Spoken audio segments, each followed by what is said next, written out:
GMA Weather, serbisyong totoo ng GMA News. Maulan po ngayon sa ilang panig ng Northern Luzon.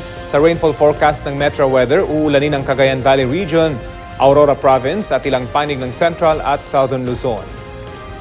Asahan naman ang maaliwalas na panahon sa nalalabing bahagi ng bansa maliban sa tsansa ng mahinang ulan o kaya thunderstorm.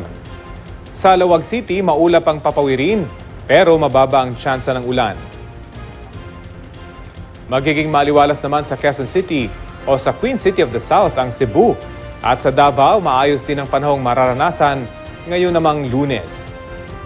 Dito naman po sa Metro Manila, may tsansa muli ng ambon sa halos buong linggo. Pero magiging maalinsangan ang panahon. Babala naman ang Pag-asa, malakas ang hanging amihan. Pinasusungit nito ang lagay ng mga dagat na sakop ng Northern Seaboard ng Hilagang Luzon. Delikado pong pumalaot ang maliliit na sasakyang pandagat. Yan po ang latest mula sa GMA Weather. Magplano para sigurado, I am ready. Serbisyong totoo ng GMA News.